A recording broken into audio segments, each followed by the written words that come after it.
wabarakatuh. Alhamdulillahirabbil alamin. Wal aqibatu lil muttaqin wa la udwana illa 'alal zalimin. Asyhadu an la ilaha illallah wahdahu la syarika lah. Wa asyhadu anna Muhammadan 'abduhu wa rasuluh.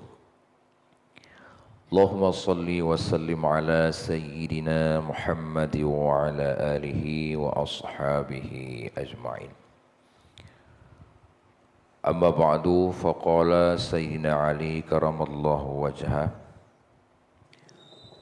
hamlul minan asqalum minas sabri alal adam. Wa qala Ibnu Athaillah fil kitabil hikam, al-'ita'u minal khalqi marhumun wal mal'u minallahi ahsanun. Allahumma syrah li sadri wa yassir li amri wahlul 'uqdatam min lisani yafqahu qawli. Segala puji hanya bagi Allah, rahmat dan sejahtera marilah sama-sama kita doakan kepada baginda Rasul Muhammad sallallahu alaihi wasallam, kepada keluarganya, kepada para sahabatnya, kepada para tabi'in dan tabi'in dan para alim ulama. Yang kami muliakan, kepada guru-guru kami, pada orang tua kami, kepada seluruh para jamaah kaum muslimin dan muslimat sidang jamaah subuh yang dirahmati oleh Allah. Para hadirin kaum muslimin sidang jamaah subuh yang dirahmati oleh Allah. Pada hakikatnya, tidak semua nikmat yang diberikan oleh Allah itu berujung kepada kebahagiaan dan kepada kenikmatan.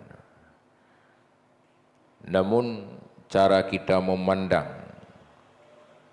cara kita melihat terhadap pemberian Allah itu, kadang-kadang pemberian Allah itu penuh dengan tanggungjawab dan resiko yang sangat besar.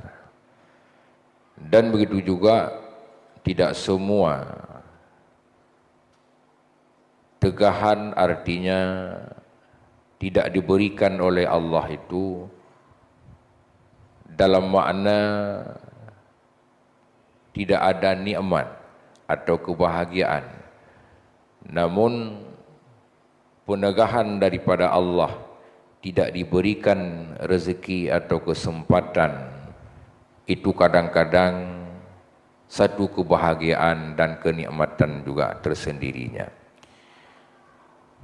Sungguh orang yang beriman dan orang yang berilmulah yang mampu membedakan mana nikmat pemberian Allah itu yang berujung kepada kenikmatan dan kebahagiaan, dan penegahan daripada Allah itu juga dalam bentuk keterbatasan yang diberikan oleh Allah kepada manusia. Sayyidina Ali karamallahu wajhah, beliau mengatakan, hamlul minan asqalum minas sabri adal adam. Menanggung nikmat yang telah diberikan oleh Allah itu lebih berat daripada sabar di atas tiada nikmat yang diberikan oleh Allah.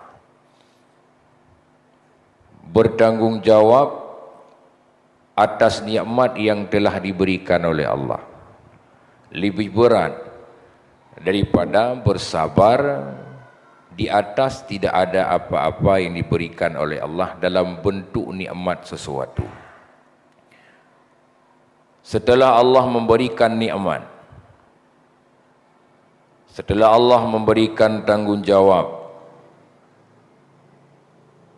itu kadang-kadang sangat berat ketimbang sabar di atas tidak ada tanggungjawab. Umpamanya kedudukan. Sebahagian manusia menganggap bahawa kedudukan, pangkat dan jabatan adalah nikmat. Ya katakanlah itu nikmat. Nikmat itu terlebih berat kita tanggung dan kita jaga ketimbang bersabar di atas tidak ada nikmat tersebut. Kemudian siang dan malam kita berdoa, tamu doa kepada Allah. Ya Allah, lebih kelun rezeki yang rezeki yang berkah, rezeki yang halal.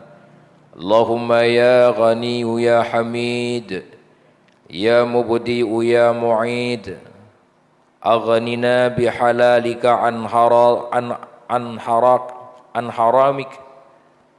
Ya Allah, Nabi ya Allah, lun bekaya. Allahumma ya Ghani ya Hamid, bermudah rezeki. Kemudian Allah mengabulkan doa katanya. Gebilah kekayaan kepada katanya. Kekayaan yang barakah, kekayaan yang halal. Maka kata Sayyidina Ali, menanggung kekayaan yang telah diberikan oleh Allah itu lebih berat daripada bersabar di atas tidak ada. Kenapa? Karena setiap pemberian itu pasti ada pertanggungjawaban. Lagi kita mohon proposal pak pemerintah, atau pak satu badan usaha dan sebagainya. Tak mohon sekian juta, tak mohon sekian ratus juta. Sekian juta, sekian ratus juta itu setelah diberikan, itu sebagai ketentuannya dipertanggungjawabkan. Ratusan juta yang 10-nya kemana? 10 yang selanjutnya kemana? 100 yang pertama kemana dipergunakan? 100 yang keduanya diperuntukkan untuk apa? Dipertanggungjawabkan. Satu persatu, bertahap, tahap pertama, tahap kedua dan tahap selanjutnya. Begitu juga dengan halnya pemberian Allah dipertanggungjawabkan. Min aina ila aina. Pertama, dari mana kita dapatkan?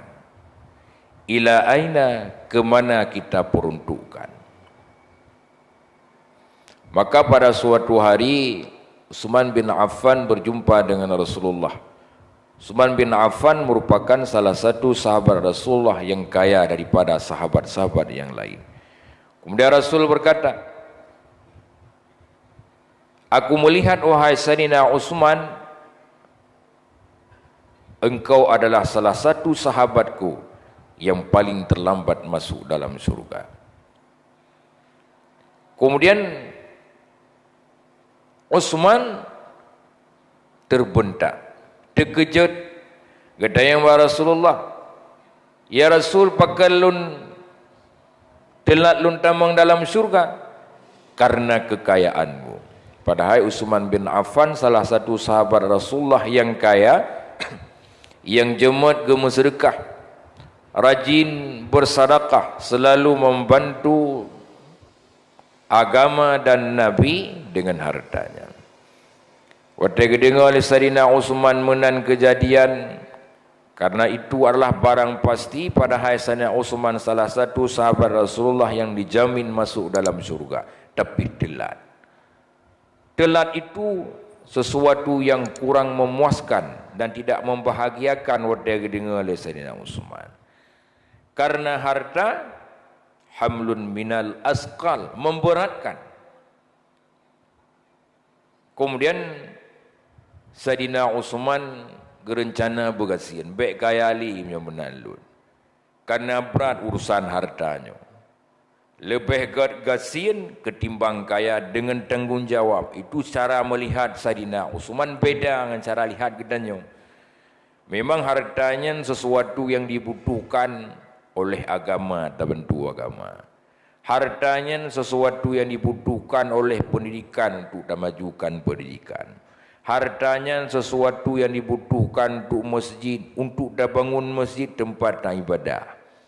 Hartanya sesuatu yang dibutuhkan oleh keluarga untuk membangun keluarga, mendidik anak, mensejahterakan keluarga. Jelas bahawa hartanya wajib benar dan itu dibutuhkan. Namun yang perlu kita ceritakan adalah bagaimana cara kita melihat harta. Hartanya kebutuhan, nikmat, ketergantungan. Nah, rupanya harta itu setelah diberikan oleh Allah itu sangat berat ketimbang tidak ada harta. Oleh Sayyidina Utsman, beliau bercita-cita menjadi orang miskin, bahgasimnya menan. Geblolah oleh Sayyidina Utsman ubena kurma yang bro. Pertujuan geblo kurma yang bro nak gasin. Setelah katanya menyuruh geblo biasa geblolah bro. Geblo dengan pangkai RM10, pah lagut RM2 sehingga gasin. Geblo pinang. Geblo pinang biasa sekilo RM10, geblo lah pinang yang hanagat nak ruko dengan tujuan rugi. Blolah oleh Sayyidina Utsman ubena kurma yang bro di Mekah, di Madinah, di Mesir, ke Petapat Bandung bahasa Sayyidina Utsman. Tiba-tiba terdengarlah berita bahawa Raja Roma perle kurma bro sebanyak-banyak mungkin untuk mengatasi wabah penyakit yang nak di Roma. Kurma tersebut nabak Sayyidina Utsman. Karena perle had ke kurma bro lagi kena perle ke plia musim hujan, geblolah bak Sayyidina Utsman 3 kali lipat harga kurma yang geblo masa bro. Artinya Sayyidina Utsman geblo RM10 munyo istilah dalam kurpeng gedanya dibeli oleh Raja Roma 30.000. 3 kali lipat untung Sayyidina Utsman. Sehingga gepublolah oleh Sayyidina Utsman harga kurma yang tidak bagus itu dengan harga 3 kali lipat lebih mahal dari pangkalnya. Rencana gasin tapi kekaya oleh Allah. Rencana bekli napeng tapi kekaya oleh Allah. Itulah rezeki punya alur. Rezekinya na alur roy. Memang kagarih li Allah kaya-kaya. Menyo kagarih li Allah ditnyo rezeki kagedentek ditnyan rezeki. Han tatung gejuk li Allah. Hana tamita gepudruh li Allah. Maka persoalan rezeki itu dengan kita usaha akan datang. Namun penempatan rezeki itu yang harus kita khawatirkan. Kemana kita tempatkan? Apakah sudah sesuai prosedurnya? Itu cara pandang pertama tentang rezeki dan nikmat yang diberikan oleh Allah kepada manusia. Kemudian Ibnu Athaillah dalam kitab Hikam beliau mengatakan, al-'ita'u minal khalqi mahrumun wa man'ullahi ahsan wa man'um minallahi ahsanun. Pemberian daripada makhluk itu sebenarnya kata Ibnu Athaillah mencelakakan kita. Wa man'um minallahi ahsanun. Penegahan daripada Allah terhadap nikmat pada hakikatnya itulah yang lebih bagus. Oleh makhluk memberikan sesuatu kepada kitanya pada hakikatnya kata Ibnu Athaillah itu celaka bagi kitanya. Sedangkan Allah menegah tidak memberi itu pada hakikatnya satu kebaikan bagi kitanya. Apa artinya? Ketergantungan manusia menganggap makhluk adalah pemberi, makhluk penolong, makhluk pembantu, itulah hakikatnya yang mencelakakan kita yang makhluk. Lebih getegah li Allah han gejuk nikmat kepada gedanya, itu lebih bagus ketimbang ijuk li makhluk, deh makhluk.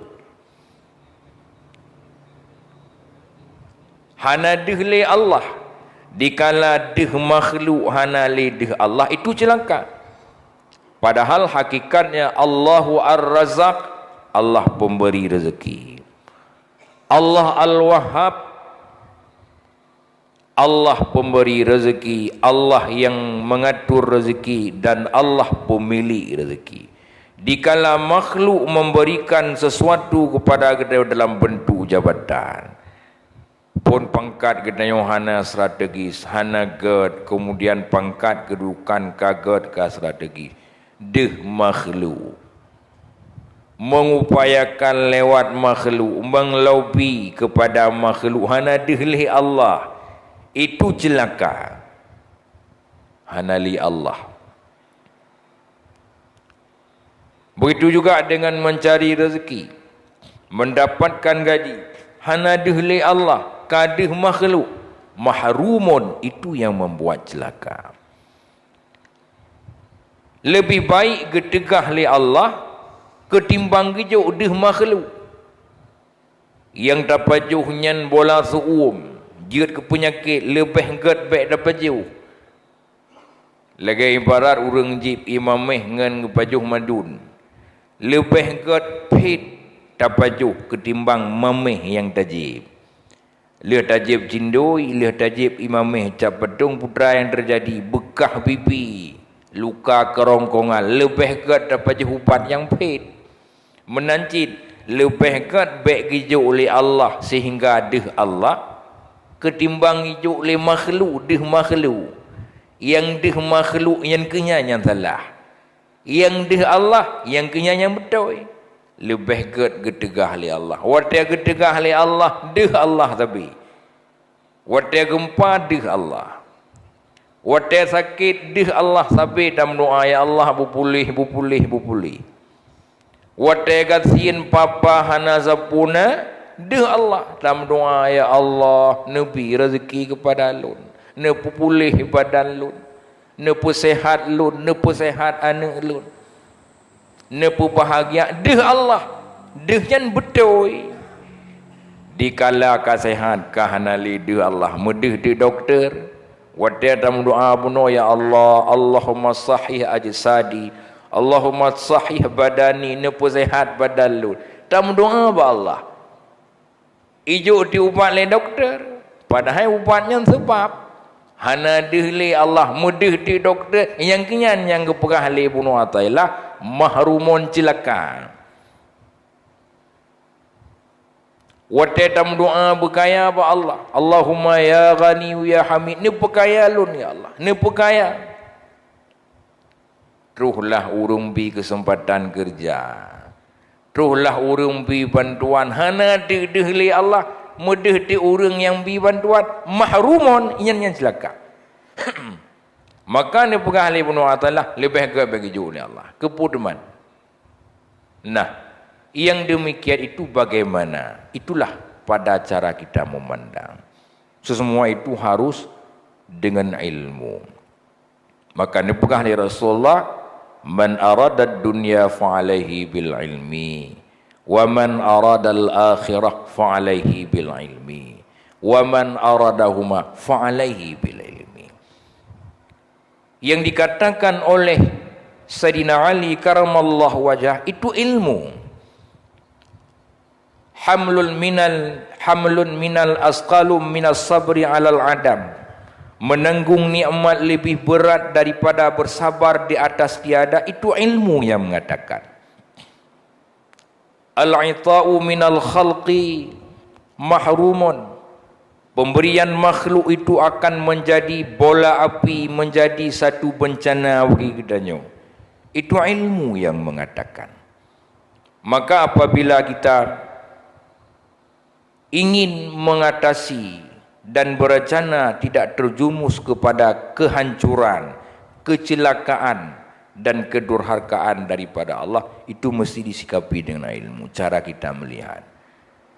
Ingin bahagia di dunia dengan ilmu. Bahagia artinya nikmat yang kagejuk oleh Allah baik je ke bencana. Sehat yang kagetitip oleh Allah baik je ke bencana. Pangkat yang kata duduki le kata baik je ke bencana, baik je ke mahrumun. Kiban cara bil ilmi, dengan ilmi. Pangkat yang titipan, harta yang titipan, sehatan yang ketitipan, baik je ke mahrumun, baik je ke bencana begini. Maka lihat dengan ilmu. Wa man aradal akhirah, si barang gaso yang ingin bahagia di akhirat dengan ilmu. Artinya nikmat yang kagijuk oleh Allah itu harus kita lihat sebagai amanah. Amanah titipan. Yang namanya titipan, kita hanya tamat menteng, tak jaga. Ho yang giyu pudu oleh Allah kena anda pudu. Ho yang giyu pakai oleh Allah kena anda pakai. Yang hak kita bacut. Yang lain hak agak amanah. Maka cara melihat harta, pangkat, jabatan, kesehatan, nikmat itu semua harus dengan ilmu. Karena kepentingan akhirah.